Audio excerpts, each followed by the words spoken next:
The parades, early morning bar antics, and beyond might not be happening this year, the St. Patrick's Day, but that doesn't mean you can't have some festive beverages at home, right? Yep, you're in luck. Nate Blurry with Original Tin Cup to the rescue. Hey, Nate, how are you this morning?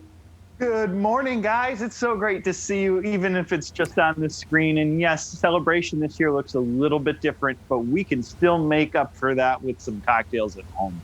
I thought it'd be fun today. I'm going to use the same 2 ingredients and make 2 very different cocktails with the main ingredients, but also thought it'd be fun to talk a little bit about Irish whiskey, because there are some key differences between Irish whiskey and Scotch, as well as American whiskey. And it's more than just the spelling, adding that E that we had to do over here in the States. That is one of those things. You see whiskey with a Y and you see whiskey with an EY, and you're like, okay, what's the difference? So this is an Irish thing. Absolutely, it is. But also what the Irish whiskey is famous for is that they blend their barley. They use only 1 grain, they use barley, but they do malted and unmalted barley. So malted barley is actually barley that's been added to water, and it's soaked so long it starts to sprout, actually. So that's what makes Irish whiskey whiskey.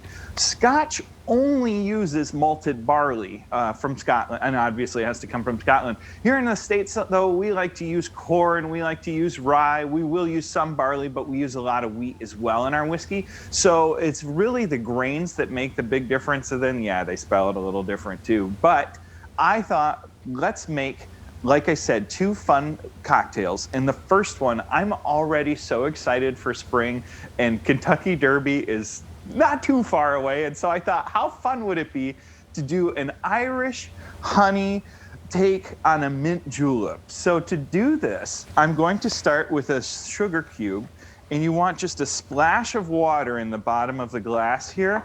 And then you're gonna break apart the sugar cube with a muddler. And then for a mint julep, obviously you use mint. So I have, and you want just the mint leaves. You don't want the actual stems. You want just a couple, and you're not actually destroying the mint. You're just sort of muddling it to release those essential oils from the leaves.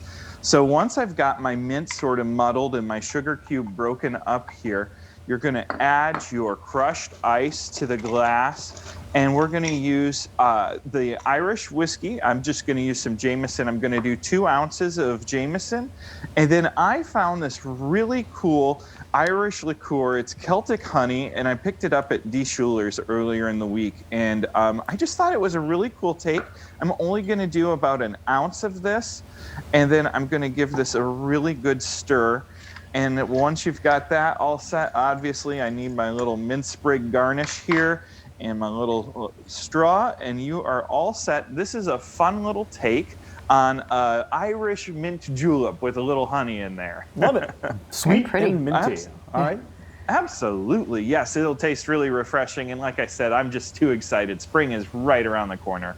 The other thing I thought I would make, so I'm using those 2 main ingredients again. So I have that honey liqueur, and then I'm going to switch to Teeling Irish whiskey. It's another great Irish whiskey that you can pick up at your favorite local liquor store. And what I'm going to do for this one, I'm going to make a frisky whiskey. I'm going to start out with 1 ounce of the honey liqueur. I'm also going to do 1 ounce of the Irish whiskey. And then this is the fun part. I have some fresh orange juice right here, and I am just going to add a little bit more to it. I'm going to do 1 ounce of fresh orange juice and then some simple syrup. So let me add my orange juice to this and a little simple syrup here, along with the whiskey and honey liqueur. And I'm also going to add 2 dashes of Angostura bitters, you know, that bitters that's got the paper that's too big for the thing. Give this a nice shake, and then add it to a tall cocktail glass here. And like I said, this is the Frisky Whiskey. You can get this recipe on our website, originaltincup.com. And also, we put these in our Facebook group, Drink GR. It's all one word. It's on Facebook, and you just need to request it. It is a private group, so you would request to answer the question to join. And these are the two fun cocktails I thought I would make. Again, main ingredients, the honey liqueur and the whiskey. And then you can, like I said, mix it up with some sugar and simple syrup and adding orange juice and the mint. And you really can make two very different cocktails and use up the same spirits after you buy them for your big party outside today or tomorrow. We can start today. All right, thanks so much, Nate. We appreciate it. All the recipes will be on our website later today, originaltincup.com for more. Cheers to you. Cheers. We'll be right back.